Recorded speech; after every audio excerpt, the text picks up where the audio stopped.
Good, happy Wednesday evening, June 3rd, 2020. I'm Riley King, and welcome to this Wednesday evening edition of the Riley King Newscast, right here on the Riley King Network. We have a lot of news to get to this Wednesday evening, so let's begin. First up, we're following breaking news. George Floyd protest updates. All 4 officers now facing charges. Protests, which have been largely peaceful, have continued this week.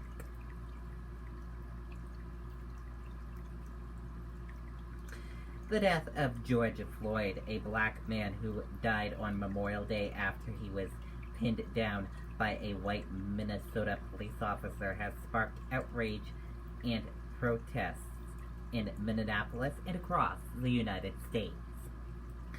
Second-degree murder, third-degree murder, and manslaughter charges have been filed against Derek, the officer who prosecutors say held his knee on Floyd's neck for nearly 9 minutes. 3 other officers have also been charged with abetting second-degree murder and abetting manslaughter. Derek and the other 3 officers at the scene, Thomas Lane, Theo, and J. Alexander Kyung, have been fired. The Department of Justice is investigating. Today's biggest developments. All 4 officers now facing charges. At least 9,300 people arrested across the country. Ferguson, Missouri, the site of the shooting of Michael Brown, elects first African American mayor. Minnesota Department of Human Rights to investigate police department. And we will be sure to keep you updated on this developing story of the other officers being fired, along with that officer who had his knee on George Floyd. Let's get to some other news around New Hampshire. 9 new COVID-19 deaths announced as officials see positive trends. More testing capacity available, officials say. As the death of 9 more Granite Staters were announced Wednesday, Governor Chris Sununu said there are positive signs indicating that the COVID-19 crisis continues to decline in New Hampshire. Health officials said 6 of the 9 people who died were associated with long-term care facilities. Of the 265 Granite Staters who have died of COVID-19, nearly 80% were residents of such facilities, officials said. State epidemiologist Dr. Benjamin Chan said the state is testing an average of 1,700 people per day of COVID-19, and the 3-day average of positive tests has continued to be around 5%. Officials have said there is more testing capacity in the state than is being taken advantage of, and they urge anyone who wants a test to get one. Health Commissioner Lori Chivitan said testing capacity has expanded in the North Country, where Clear Choice MD has set up a testing site at Littleton Regional Hospital. The site can perform tests for active cases and for COVID-19 antibodies. At a briefing Wednesday, Governor Chris Sununu presented several charts showing how COVID-19 has risen and fallen in the state over the past few months.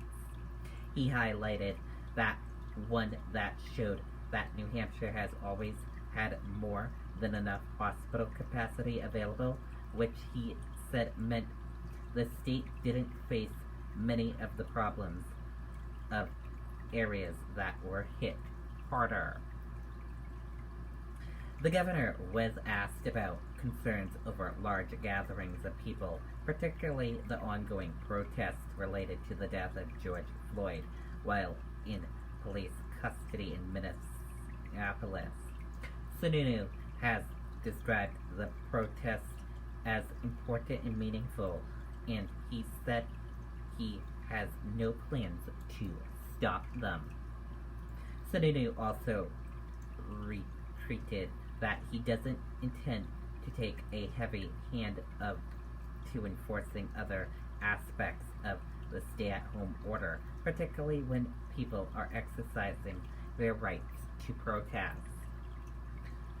We're not going to send the troops in to take people off the beach or to kick people off the grass at the State House or to tell people to go home at a candlelight vigil, Sununu said.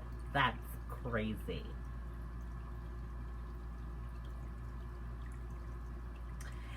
Now let's take a look at your COVID-19 information, what you need to know in New Hampshire.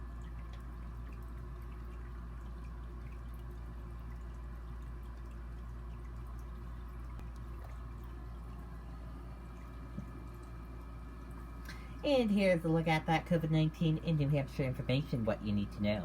There are 4,795 number of people in New Hampshire have tested positive for COVID-19. 1,859,323 number of people in the United States who have tested positive. 265 number of deaths from COVID-19 in New Hampshire. 468 number of people who have been hospitalized with COVID-19 in New Hampshire. And 106,925 number of deaths from COVID-19 in the United States. This map of New Hampshire right here shows you where current cases of COVID-19 are. Manchester, 436. And this map of New Hampshire right here shows you where total cases of COVID-19 are. Manchester, 1219. And now let's take a look at these charts here. Let's start with the first chart, new cases each day in New Hampshire. In the purple, daily new positive COVID-19 cases. In the orange, new hospitalizations. And in the red are the deaths. Let's take a look at this chart here. Total current COVID-19 cases in the purple and current hospitalizations in the orange. And let's take a look at this chart here. Total positive COVID-19 cases in the purple, total hospitalizations in the orange, red deaths and blue recovered. And now let's take a look at this chart here, each group of cases. Female and male of cases. In risk information.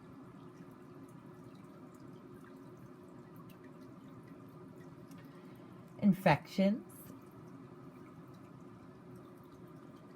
Hospitalizations and deaths. Deaths. Percent of New Hampshire population. Race/ethnicity of cases. Hospitalizations. And again, your common symptoms: fever, lack of smell, cough, chills, and difficult breathing.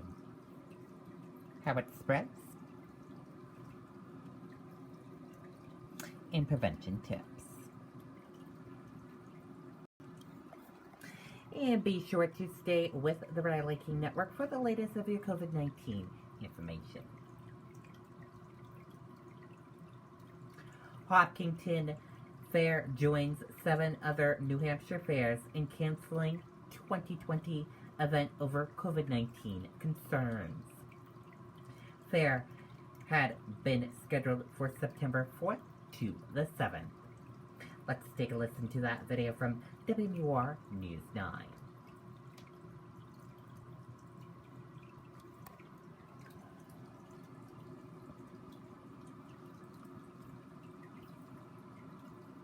Veterans of our armed forces have dedicated so much of their lives to us all. Now's your chance to give back. Visit. And the Hopkinton Fair posted just an hour ago that it will also cancel this year's event. It says it made the difficult decision after talking to many groups, including police, fire, and health officials.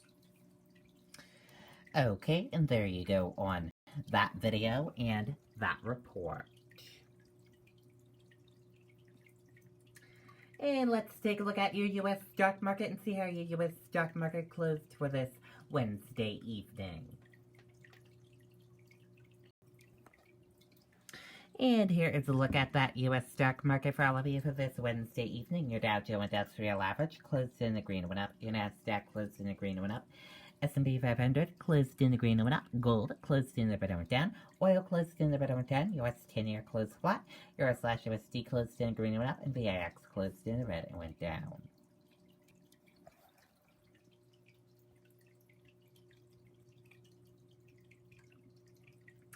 Dow rallies more than 500 points. S&P 500 posts longest winning streak since February. Stocks rose sharply on Wednesday on the back of better-than-expected economic data, which boosted optimism over the recovery from the coronavirus-led shutdowns. Biden blasts Trump for Bible photo op as protests continue outside the White House. Let's take a listen to that video from ABC News.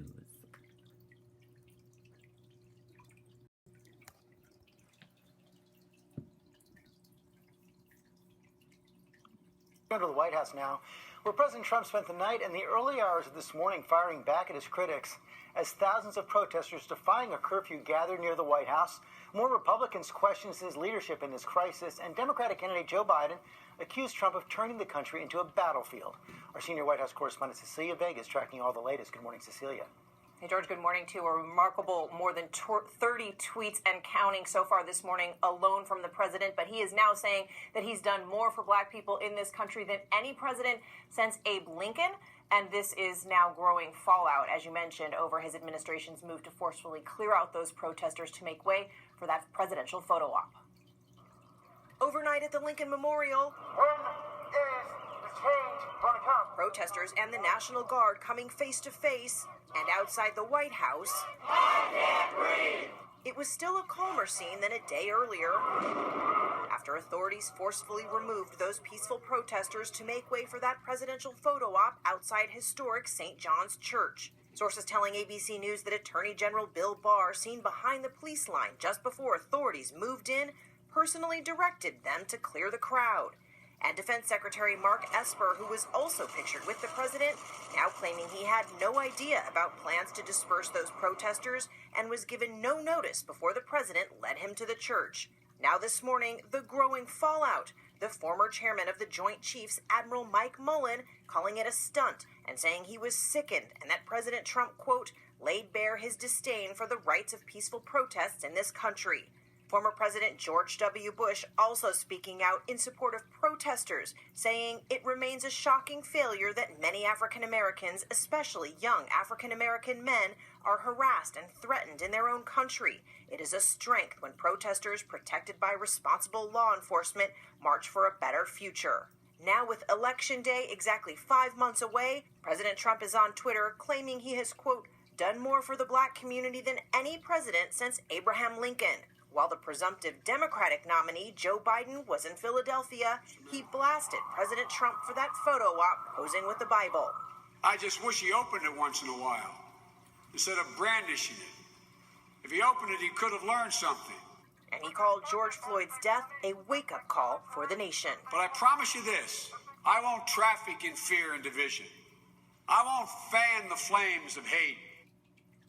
Now, Biden is expected to attend George Floyd's funeral in Houston next week. Meantime, A new poll out says that more than half, 53% of Americans believe race relations in this country have gotten worse, George, under President Trump. And Cecilia, among those dozens of tweets the president sent out overnight, his official announcement that the Republican National Convention will be moved from Charlotte, North Carolina. This is in response to the Democratic governor saying he can't guarantee that they can safely gather in that arena.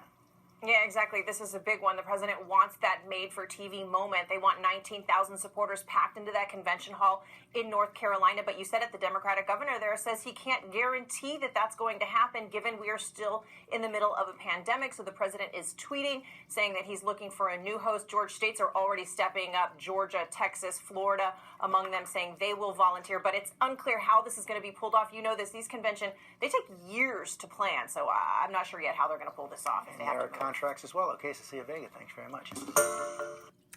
Okay, and there you go on that video and that report. And thank you for joining us for this evening edition of the Riley King Newscast right here on the Riley King Network. Have a great rest of your evening, and I'll see you back here tomorrow for another newscast. And I'll have a news report coming up in a little bit. Good night and bye, everyone.